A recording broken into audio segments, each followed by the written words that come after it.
Welcome back to another adventure. On today's adventure, we have a lot on the agenda. Me and Backcountry Base are traveling up through Idaho, following along the historic Oregon-California Trail, stopping along the way to tell you all about the history, as well as enjoying a great hike. And my first time experiencing a proper cave, along with everything in between. So tag along, it's going to be a great day. Starting the day off right, we stopped in this beautiful canyon for a short 3-mile hike just to get the dog's energy out. But while we enjoy this beautiful hike, I want to give you a brief summary of our main focus of today's adventure: the Oregon-California Trail. This trail was a major 19th century overland route for settlers moving west who sought new homes and fortunes. Originating in Missouri, the main trail branched into modern-day Idaho, with one path leading to the Oregon Territory and the other to California, primarily for gold. The journey lasted about 5 months by wagon and had considerable challenges, like disease, accidents, and conflict. The trail was a part of the largest overland mass migration in American history, with hundreds of thousands of people traveling it between the 1840s and 1860s.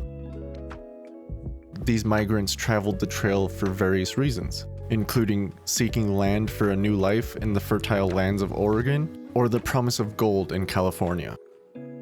The established route evolved from early trappers' routes and Native American footpaths to eventually becoming a well-established path for both people and goods, laying the groundwork for future highways and rail lines. This long and difficult journey was a 2,000-mile trek that took about 5 months by ox wagons and was filled with significant challenges. These dangers included pioneers facing constant threats from disease, especially cholera, as well as accidents by river crossings, scarcity of supplies, and conflicts with the Native American tribes who were displaced by the migration. It was such a pivotal point in America's history and laid the groundwork for what it is today.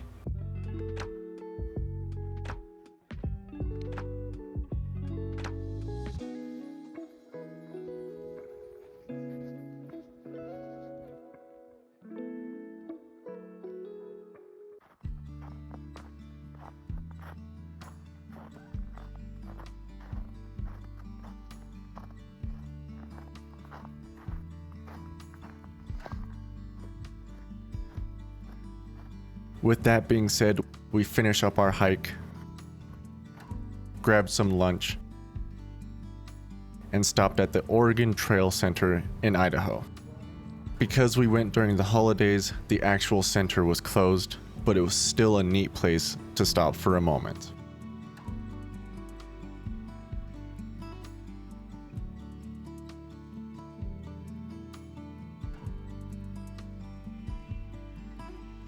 But continuing along Highway 30, we were on the scenic byway for the Oregon-California Trail. And you can just imagine what it must have been like for the settlers trekking through these snow-capped mountains and large valleys. Along this route, we arrive at Soda Springs and take a quick stop at Geyser Park. A small but interesting historical landmark, this geyser was formed or made in 1937 by local businessmen who set out to find hot water for a commercial bathhouse and health resort. On November 28th of that year, while drilling into the ground, the drill struck a carbon dioxide gas chamber 315 feet underground. Hot water soon began shooting out of the ground more than 45 feet in the air. Once the 3,500-pound drill bit was removed, the water shot even higher, more than 70 feet. So, the Soda Springs geyser was born. Today, the city of Soda Springs has the geyser set on a mechanical timer to go off every hour on the hour. You can see the geyser shoot 70 feet right into the air. It is open to the public year-round with no fees. A pretty interesting landmark that kind of makes you feel like you're at Yellowstone.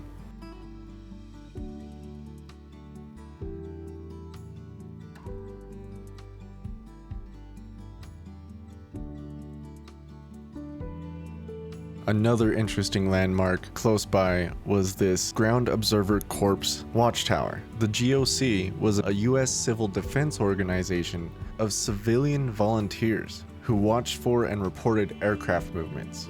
The first active was during World War II and reactivated during the Cold War. It relied on volunteers and observation posts who would phone in sightings to filter centers, which then passed the information to the Air Defense Command to supplement radar systems. The GOC was deactivated in 1958 with the development of the Permanent Automated Radar Network and the rise of ICBMs. This post was active between 1956 and 1959.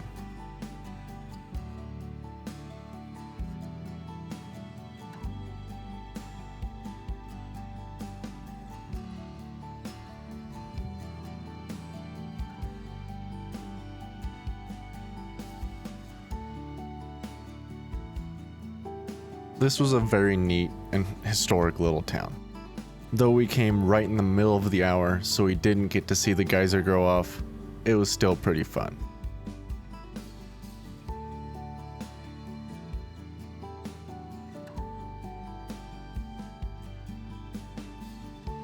But afterwards, we continued along to one of the guiding landmarks for the settlers along the trail. Along the Bear River, at the end of the Wasatch Mountain Range, is a towering 1,200-foot sheeprock, a prominent landmark described in immigrant diaries and journals as they traveled west on the Oregon-California Trail. Trappers and mountain men in the 1830s indicate a sizable flock of bighorn mountain sheep occupied its forested steep rocky ridge throughout the year. In modern day, we identify this feature as Soda Point and the northern end of the Wasatch Mountain Range. The Bear River flows north out of Utah's Uinta Mountains and into southwestern Wyoming, where it continues towards Soda Point and then makes a sweeping turn into the south, flowing back into Utah and the Great Salt Lake. Its relatively level valleys provided the trail immigrants with a good road service as they made their way towards the Hudson Bay Company trading post. A short distance west from Soda Point, the trail divides Oregon-bound, heading northwest towards Fort Hall, and Californians turn straight west along the Hudspeth Cutoff towards the Humboldt River in northern Nevada. Not only did this section serve as a key landmark for the migrants on the trail, today it stands as a memorial for those who had lost their lives to the grueling challenges of such a venture, and a reminder of the strength and courage of these early Americans. These early travelers laid the groundwork for where we are today.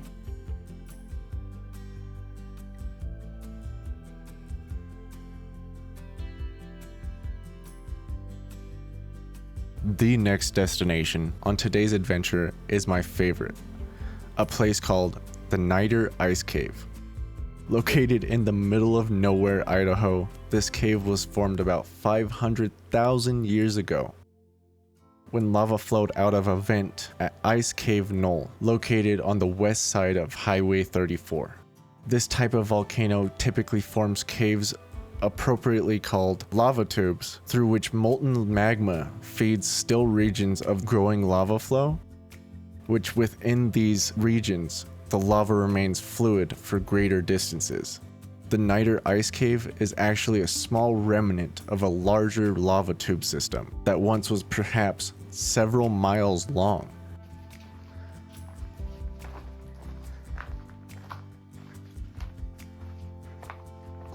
Dude, it gets dark in here.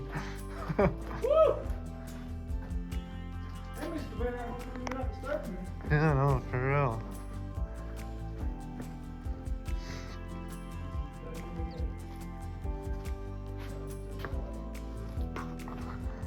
Mine is on, it's not doing a damn thing though.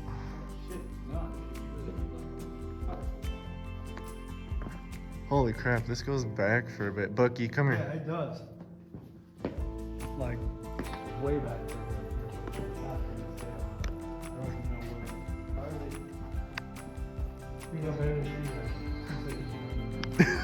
Dude, this is kind of smoky.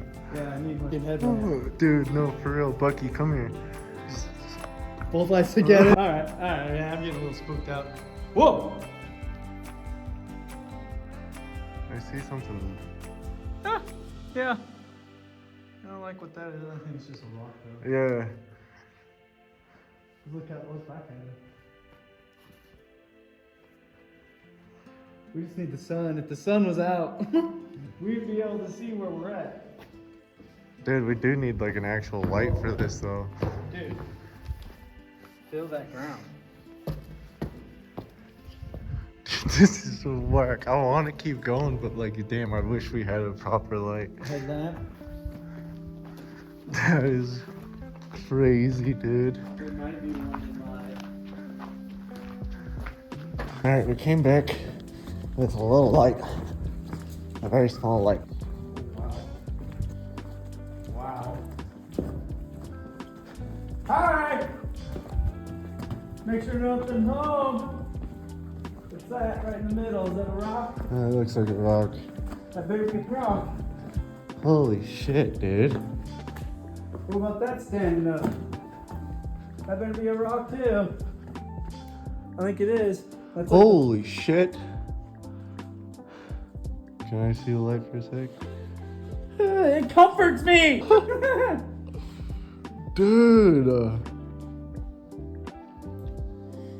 What the f... There's gotta be some shit in here. Like, look how far that goes back. Well, maybe I'm not in the off season because winter, things hibernate, things go away. So definitely in the spring, I'm sure there's birds and Dude, I've never been into something like this. they're like, it is a lava tube cave. Look at that. We're literally in just an underground, like silo. Tunnel. Yeah. Yeah, like a silo tunnel. Oh, what the hell is that? Graffiti or gold? This was an experience and my first proper cave I've ever been in. Something I want to revisit soon. Our final destination for today is the landmark for the Bear River Massacre. This landmark is in memory to the estimated 400 men, women, and children of the Northwest Shoshone Nation who were brutally massacred by the United States Army's California Volunteers from Fort Douglas, Utah, under the command of Patrick E. Connor.